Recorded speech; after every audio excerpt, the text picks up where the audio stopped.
O sinal começou a 0647 UTC e atingiu todas as frequências simultaneamente. Os operadores de rádio amadores na Nova Zelândia ouviram-no primeiro porque estavam acordados e a fazer a varredura. Depois, as estações na Austrália, Japão e Rússia. Em 9 minutos, os receptores em todos os continentes confirmaram a mesma coisa.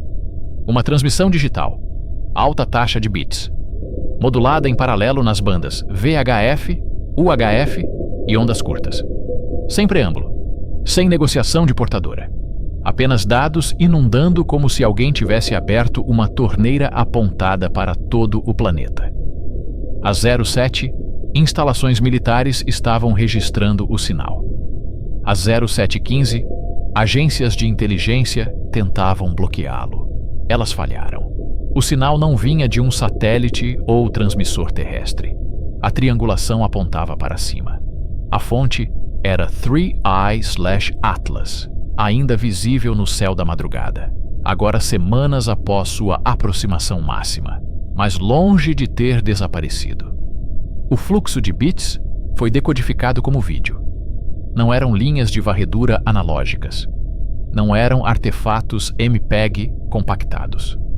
Um formato que ninguém reconheceu a princípio.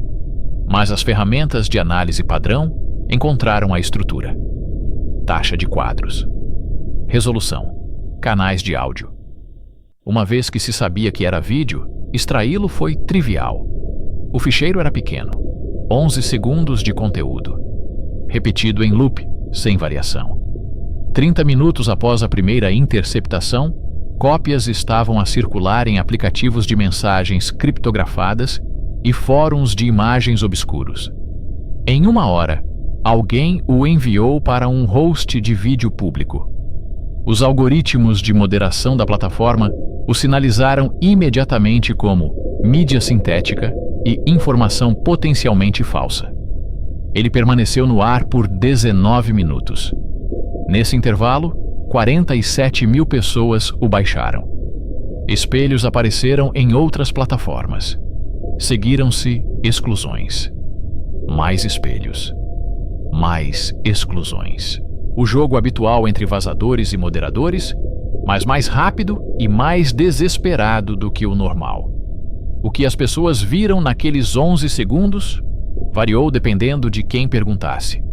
Mas os elementos centrais eram consistentes.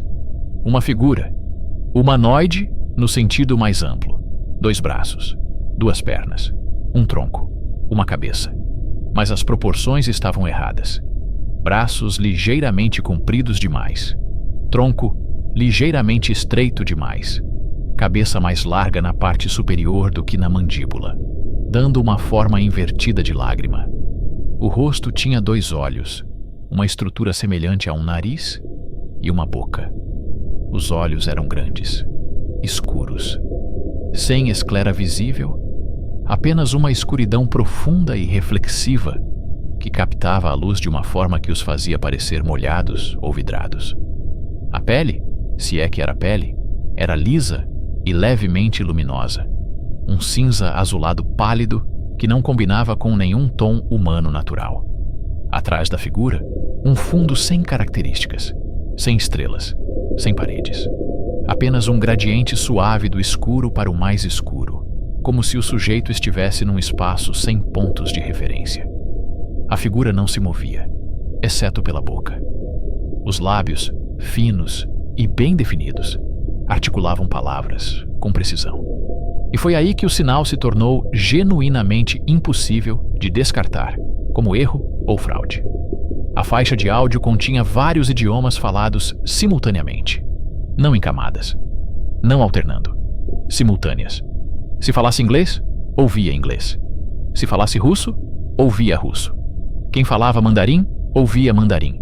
Espanhol, árabe, hindi, francês. Pelo menos 47 idiomas foram confirmados na primeira onda de análise. A voz era neutra, nem masculina, nem feminina, nem jovem, nem velha. Tinha uma cadência plana e sem emoção, como um motor de conversão de texto em fala, mas com inflexões sutis o suficiente para soar quase natural. As palavras que ela falava eram idênticas em todos os idiomas quando traduzidas de volta, mas a formulação permitia uma interpretação divergente, o que se tornou fonte de controvérsia imediata. A versão em inglês dizia: "Nós voltamos. Preparem-se para a colheita e ascensão." A versão em russo usava palavras que podiam significar ceifa ou colheita, em vez de colheita, e elevação, em vez de ascensão. O mandarim incluía um caractere que implicava tanto ascensão espiritual quanto o movimento físico para cima. Todos os idiomas tinham essas mesmas duas falhas semânticas. Colheita poderia ser agrícola, econômica ou predatória. Ascensão poderia ser salvação religiosa, avanço tecnológico ou simples evacuação. Dependendo do tom de significado escolhido, a mensagem era uma promessa ou uma ameaça. Essa ambiguidade não era acidental. Parecia ter sido projetada para significar coisas ligeiramente diferentes para públicos diferentes, mantendo-se tecnicamente consistente. Os governos reagiram em menos de uma hora. Restrições à internet surgiram em várias regiões. As plataformas de redes sociais receberam pedidos de remoção de emergência, alegando segurança nacional e prevenção de pânico em massa. As principais notícias ignoraram completamente o vídeo durante as primeiras 6 horas, aguardando orientações oficiais. Quando essas orientações chegaram, foram uniformes em todas as agências ocidentais. O vídeo era um deepfake, uma fraude sofisticada que aproveitava a ansiedade do público em torno do 3i/Atlas.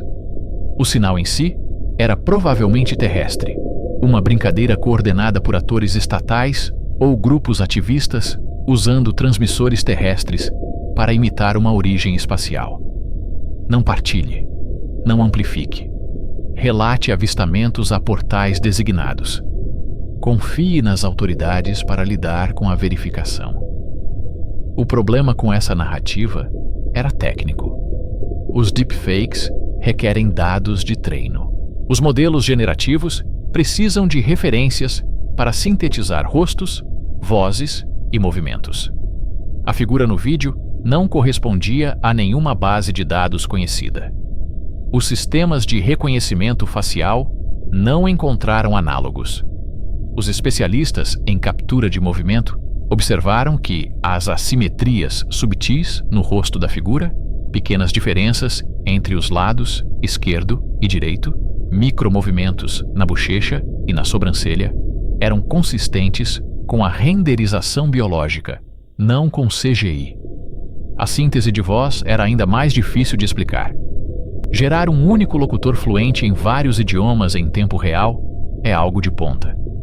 Incorporar 47 idiomas numa faixa simultânea, sem interferência ou desfazamento, está além da tecnologia pública atual.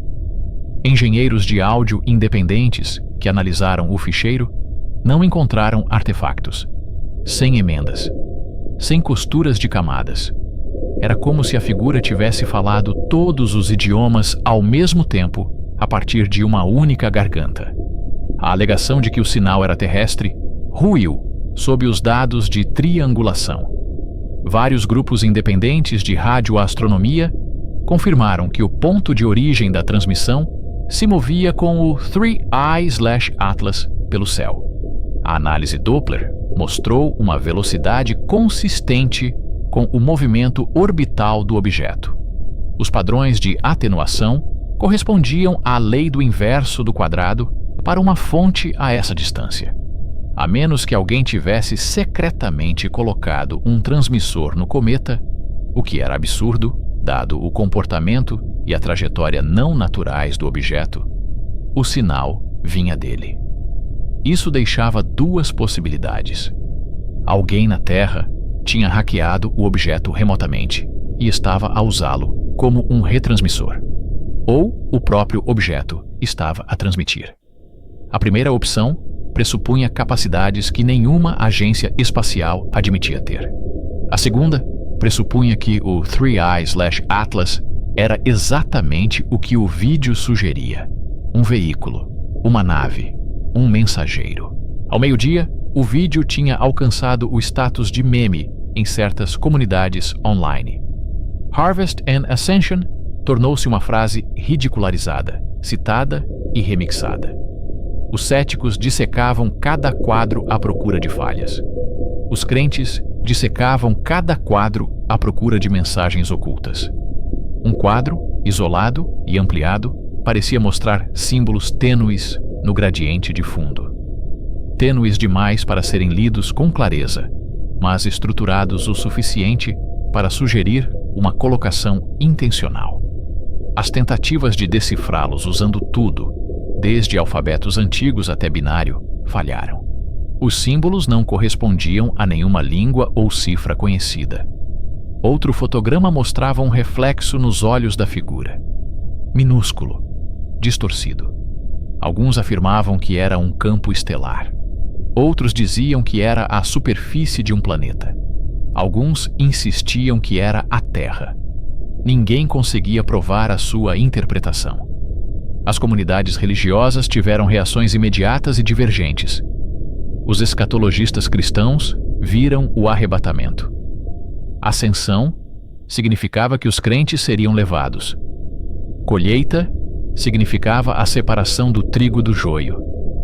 Estudiosos islâmicos debateram se a figura poderia ser um anjo ou um gênio. Grupos budistas discutiram o conceito de seres de planos superiores guiando a humanidade rumo à iluminação. Comunidades da nova era viram famílias estelares benevolentes finalmente fazendo contato aberto. Todas as estruturas encontraram validação. Todas as estruturas também encontraram motivos para temer. A ambiguidade da mensagem era um teste de Rorschach. Você via nela o que sua visão de mundo o preparava para ver. Cientistas que se envolveram publicamente com o vídeo enfrentaram risco profissional imediato. Aqueles que o consideraram genuíno foram rotulados de crédulos. Aqueles que o consideraram falso sem evidências foram acusados de encobrimento. A posição mais segura era a neutralidade estudada. Estamos a analisar os dados. As conclusões são prematuras. Isso não satisfazia ninguém, mas mantinha as carreiras intactas. Em comunicações privadas, o tom era diferente. Canais do Slack e e-mails encriptados mostravam pesquisadores genuinamente inquietos, não pela possibilidade de ser uma farsa. Farsas são comuns, mas pela qualidade da produção e pelo método de entrega. Quem quer que tenha feito isso tinha recursos. Acesso à infraestrutura de transmissão, conhecimento da posição e velocidade exatas do 3i/Atlas e habilidades extraordinárias em CGI ou acesso a um sujeito não humano. Um detalhe enterrado na análise técnica quase não chamou a atenção do público, mas aterrorizou o pequeno grupo que o percebeu. Os metadados do ficheiro de vídeo incluíam carimbos de data, hora. Não apenas quando foi transmitido, mas quando foi codificado. O carimbo de data, hora, da codificação antecedeu a transmissão em 73 horas. Isso significava que o vídeo não foi criado na hora em resposta à atividade humana. Foi pré-fabricado, carregado, programado. Alguém ou algo decidiu com dias de antecedência exatamente quando transmitir, e o fez com precisão. Esse nível de planeamento implicava ou uma operação terrestre com conhecimento interno de mecânica orbital e janelas de comunicação, ou um sistema autônomo no 3i/Atlas, executando um perfil de missão pré-programado. Qualquer um dos cenários era perturbador. Um significava que os humanos eram cúmplices de um engano à escala planetária. O outro significava que um artefacto de além tinha transportado uma mensagem através de anos-luz e estava agora a executar a entrega final. Ao fim da tarde, o primeiro canal de notícias, mainstream, quebrou o silêncio. Uma emissora europeia exibiu um segmento. Eles mostraram o vídeo, borrado e breve, enquanto um painel de especialistas o descartou como provavelmente fabricado. O segmento terminou com um apelo à calma e um lembrete para verificar as informações através dos canais oficiais. A transmissão teve o efeito oposto ao pretendido. Milhões que ainda não tinham visto o vídeo tomaram conhecimento dele. As pesquisas dispararam. Os espelhos proliferaram mais rápido do que os moderadores conseguiam sinalizá-los. A tentativa de conter através da rejeição falhou. Agora, a questão era: qual seria a segunda onda de respostas? Reforçar a negação, admitir a incerteza, preparar o público para uma realidade em que a linha entre boato e contacto se tornara indistinta? A portas fechadas, reuniões de contingência decorreram durante toda a noite.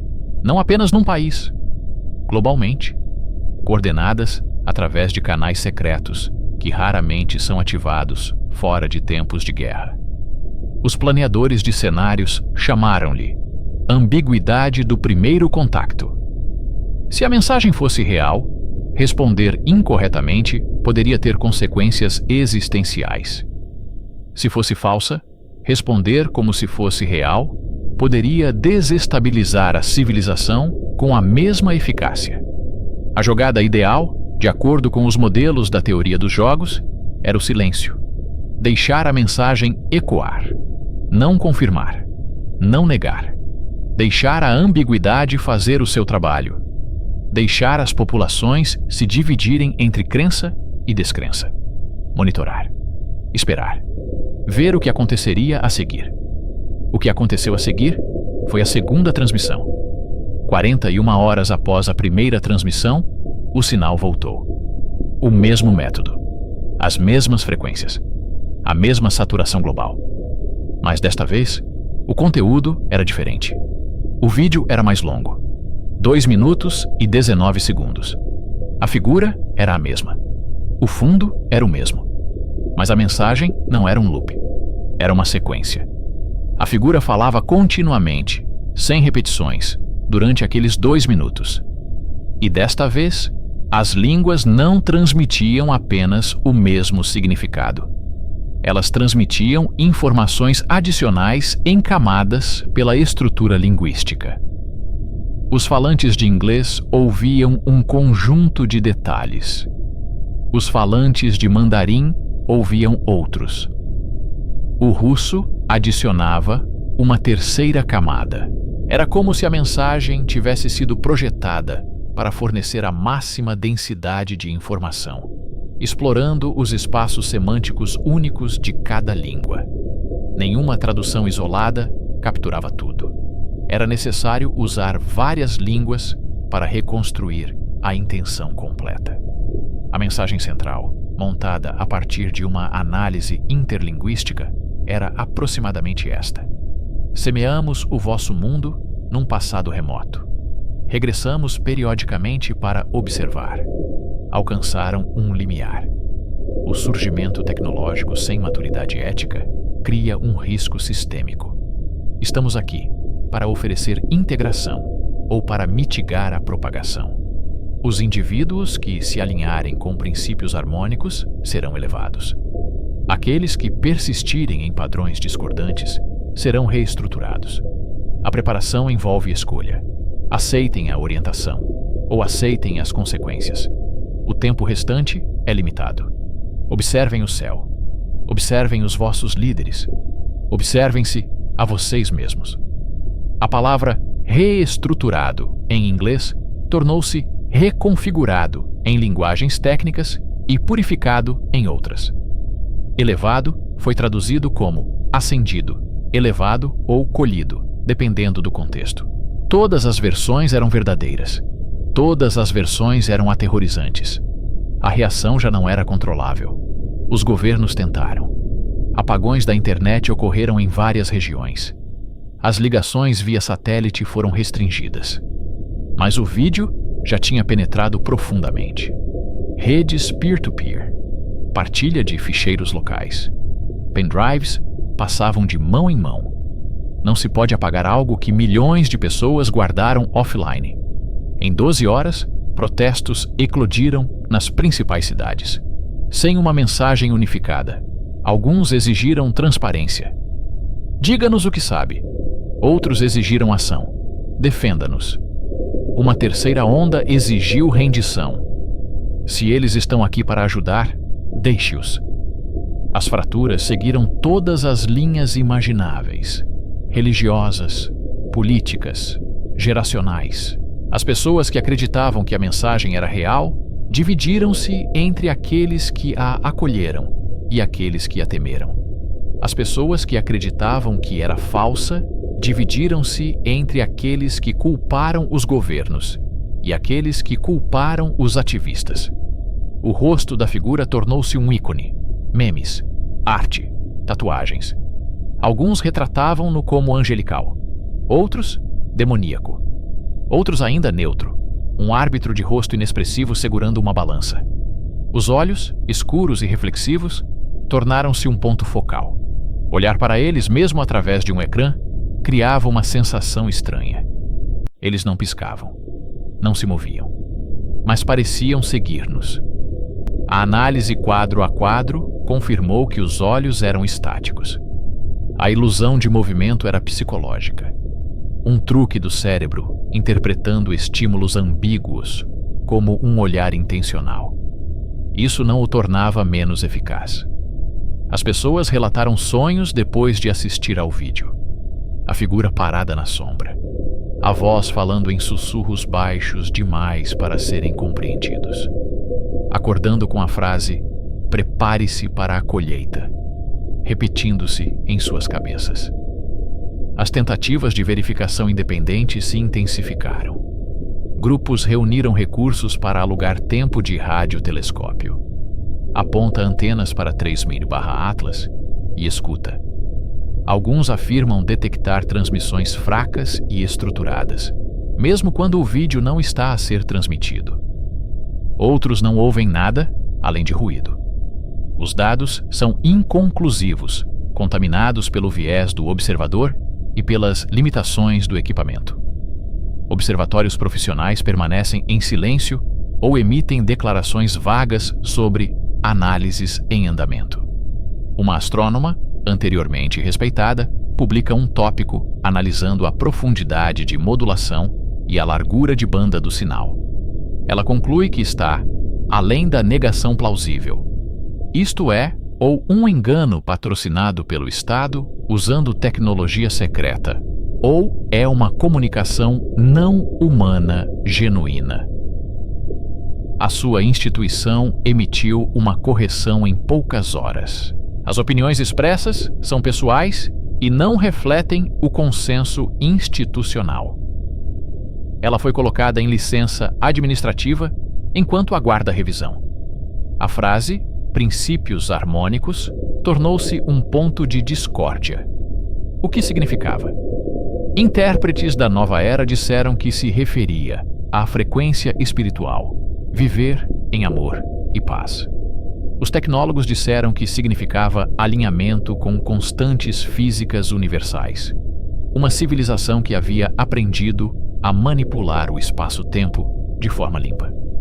Os teóricos políticos disseram que era um código para conformidade, um eufemismo para a obediência a qualquer sistema que os remetentes representassem. A ambiguidade era, mais uma vez, enlouquecedora. Sem esclarecimento, harmônico poderia significar quase qualquer coisa. Isso provavelmente era intencional. Um teste. Mostre-nos o que você acha que significa pela forma como você responde. Sua interpretação revela sua natureza. No terceiro dia, surgiu um padrão nas respostas políticas globais. Os estados autoritários redobraram o controlo. Bloqueios da mídia. Prisões de qualquer pessoa que divulgasse o vídeo. Narrativas oficiais que culpavam nações rivais por guerra psicológica. Os estados democráticos tentaram uma repressão mais branda. Verificação de fatos. desamplificação algorítmica, pressão sobre as plataformas, anúncios de utilidade pública sobre desinformação. Ambas as abordagens falharam em impedir a disseminação, mas polarizaram ainda mais as populações. Em estados controlados, acreditar na mensagem tornou-se um ato de resistência. Em estados abertos, a descrença tornou-se um sinal de confiança institucional.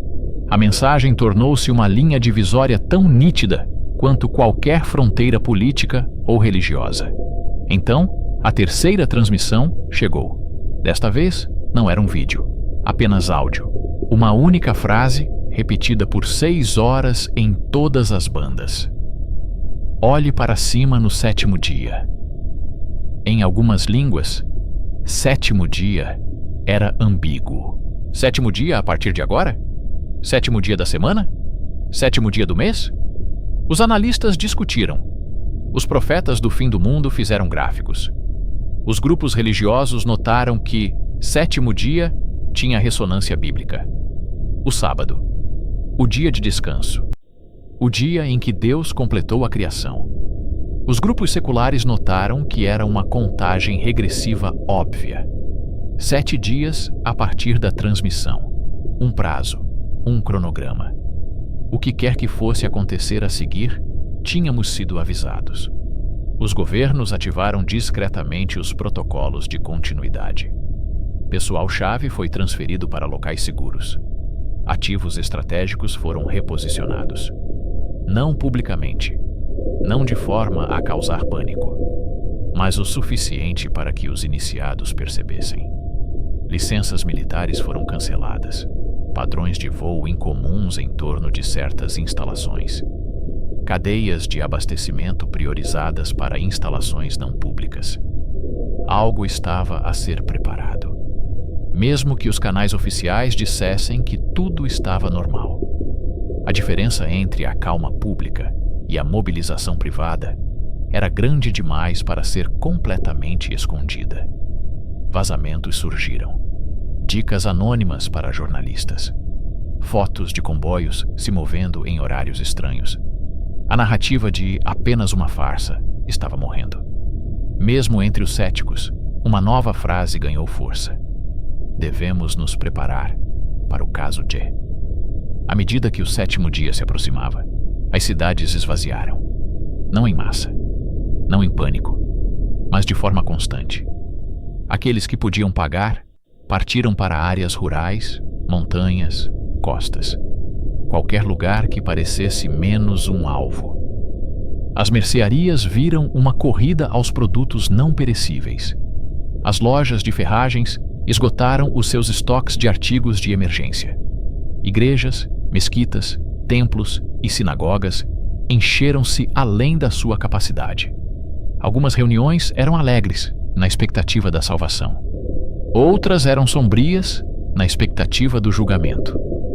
Um terceiro estado de espírito, mais difícil de definir, misturava o medo com a curiosidade. Fosse o que fosse que estivesse para acontecer, as pessoas queriam testemunhá-lo. Ver com os seus próprios olhos se a mensagem era real, ou o maior engano da história. No 7º dia, nada aconteceu. O amanhecer chegou em cada fuso horário. Manhã, tarde, noite. O céu permaneceu inalterado. 3I/Atlas, agora mais distante da Terra, era um ponto fraco visível apenas com binóculos. Nenhum flash, nenhuma aparição, nenhuma nave a descer, nenhum desaparecimento ou transformação repentina em massa. No final do dia, a emoção dominante era a confusão. Alívio em alguns setores, raiva em outros. Fomos manipulados. Foi um teste. Eles mentiram. As narrativas se fragmentaram. Os crentes afirmaram que o evento tinha sido espiritual, invisível aos olhos físicos. Os céticos declararam vitória. Prova de que era falso. Vamos seguir em frente. Os governos, aliviados, começaram o processo de restauração da normalidade, tranquilizando as populações, reabrindo redes restritas, retirando o pessoal dos bunkers. Mas o sinal não tinha terminado. No 8º dia, uma 4ª transmissão. Vídeo novamente. A mesma figura. O mesmo fundo. A mensagem era composta por 3 palavras em todas as línguas. Vocês foram observados. Era tudo. 3 palavras. Sem explicação. Sem segmento. Apenas a declaração. Um reconhecimento. Uma confirmação. Vocês foram testados. A vossa resposta foi registada. As implicações foram sendo compreendidas lentamente. O 7º dia não foi sobre um evento externo. Foi sobre o que fizemos. Como reagimos. Se entramos em pânico. Se ajudamos uns aos outros. Se descemos à violência ou mantivemos a coesão. A mensagem tinha sido um teste de resistência. Uma forma de medir a resiliência de uma civilização sob ambiguidade existencial. Começaram a surgir relatos de anomalias no 7º dia que tinham passado despercebidas na confusão. Satélites com breves falhas de telemetria. GPS com desvios de metros. Magnetômetros a registrar perturbações no campo. Nada catastrófico. Nada que parasse os sistemas. Mas o suficiente para sugerir que algo tinha estado ativo. A escanear, a sondar, a recolher. A frase "vocês foram observados" assumiu um peso desconfortável. Não observados de forma abstrata. Observados em detalhe. Medidos. Catalogados. A nossa infraestrutura. O nosso comportamento. Os nossos padrões de comunicação. Os dados que geramos em situações de crise. Tudo isso recolhido durante um período em que a nossa atenção estava focada no céu. Nas semanas que se seguiram, as transmissões pararam. O 3i/Atlas continuou a sua trajetória de saída, sem mais mensagens, sem esclarecimentos, apenas silêncio. Os vídeos continuaram em circulação, analisados incessantemente, mas sem revelar novas informações. A identidade da figura permaneceu desconhecida. A origem do sinal foi tecnicamente confirmada, mas funcionalmente inexplicada. As investigações oficiais foram encerradas sem conclusões. Provas insuficientes para determinar a origem com certeza. Investigação em curso. As avaliações não oficiais eram mais sombrias. Se foi uma farsa, foi ao nível do Estado. Se foi real, não estamos preparados. A cicatriz psicológica permaneceu. Milhões acreditavam agora ter testemunhado o primeiro contacto. Milhões acreditavam ter testemunhado uma sofisticada operação psicológica. Ambos os grupos estavam certos. Ambos os grupos eram irreconciliáveis. A ambiguidade da mensagem conseguiu criar uma divisão permanente. Sociedades que já estavam fragmentadas, agora tinham mais um abismo.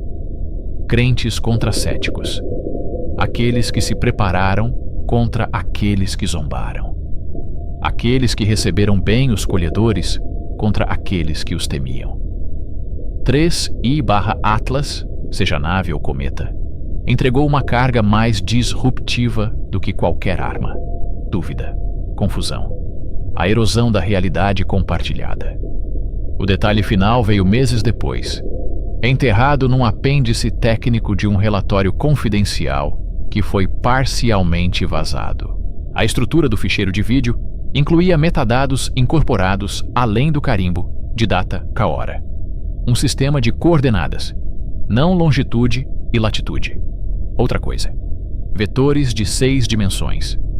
Os analistas acabaram por reconhecê-los como coordenadas espaço-temporais, usando um quadro de referência que não se originava da Terra. O ficheiro estava marcado com uma localização, não de onde foi enviado, onde deveria ser recebido. As coordenadas, quando plotadas, apontavam para uma região do espaço a aproximadamente 73 anos-luz da Terra, na direção da constelação de Áries. A implicação era clara.